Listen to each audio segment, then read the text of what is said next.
Hello प्यारे बच्चों, मैं आशा करता हूँ कि आप लोग खुश होंगे और अच्छे से पढ़ाई कर रहे होंगे। तो अब आप लोग देखेंगे प्रश्न 3, अभाज्य गुणनखंड विधि द्वारा 96 और 404 का महत्तम समापवर्तक ज्ञात करना है। तो पहले जो है 96 का गुणनखंड करते हैं। तो 96 का गुणनखंड करेंगे तो यहाँ लिखेंगे 96। अब ये 96 लास्ट में 6 है, इसका मतलब यह 2 से विभाजित होगा। 2 से विभाजित होगा तो यहाँ लिखते हैं 96 भागा 2। 2 चौके 8, एक आया यहाँ 6, 2 अठे 16, पूरा पूरा कट गया। इसका मतलब 2 से भाग देने पर 48 आएगा। अब फिर भी लास्ट में 0 2 4 6 8 होने पर तो 8 है लास्ट में, फिर 2 से विभाजित होगा। तो फिर 2 से विभाजित होगा तो अब जो है 48 भागा 2, 2 दूनी 4, कट गया।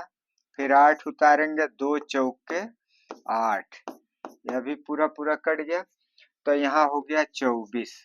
अब लास्ट में 4 है तो फिर 2 से कटेगा, तो इसको फिर 2 से विभाजित करते हैं। तो 24 भागा 2, 2 एकन्ने 2, कट जाएगा। 4 उतारेंगे, 4 में भाग देंगे, 2 दूनी 4, यह कट गया, पूरा पूरा 12 आएगा। अब जो है इसके लास्ट में 2 है, फिर 2 से विभाजित हो जाएगा। 2 12 भागा 2, 2 छक 12, कट गया पूरा पूरा। इसका मतलब 2 से भाग देने पर यहाँ 6 आएगा। फिर अब इसके बाद 2 से भाग देंगे 6 में, 6 में 2 से भाग देंगे, 2 तिया 6, पूरा पूरा कट जाएगा। तो 2 तिया 6।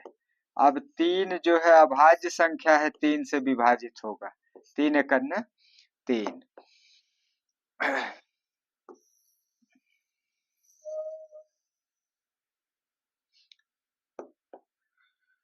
अब इसके बाद हम जो है 404 का गुणनखंड करते हैं। तो 404,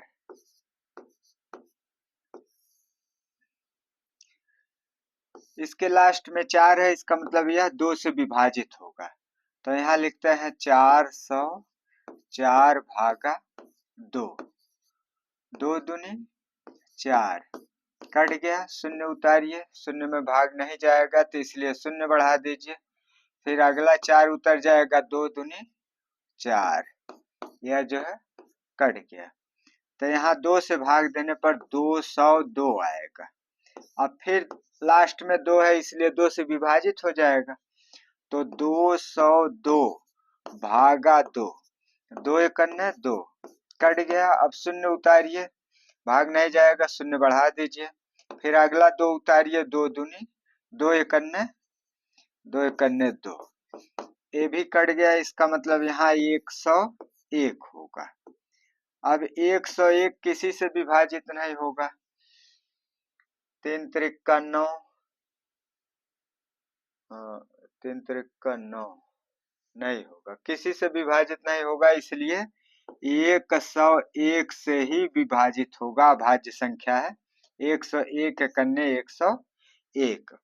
अब इसके सभी गुणनखंड जो है प्राप्त हो गए।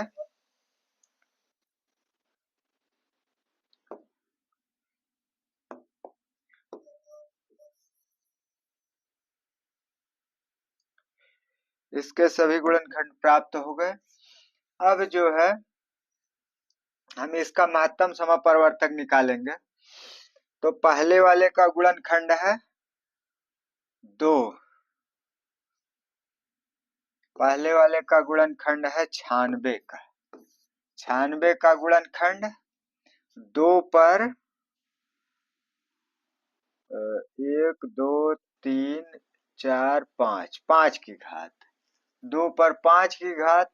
तो यहाँ लिखेंगे 2 पर 5 की घात और गुणे 3, और फिर 404, 404 का गुणनखंड 2 पर 2 की घात और गुणे 101, गुणे 101।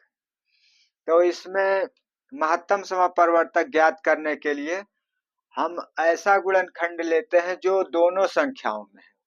3 संख्या है तो तीनों में हो, दोनों में हो और उसकी सबसे छोटी घात के रूप में लेते हैं। तो 2 गुणनखंड दोनों में है, सबसे छोटी घात के रूप में, 2 घात के रूप में है। तो इसलिए महत्तम समापरिवर्तक बराबर 2 पर 2 की घात। इसका मतलब 2 गुणे 2, 2 गुणे 2 जो है 4 हो जाएगा। तो इसका महत्तम समापरिवर्तक जो है 4 हो जाएगा।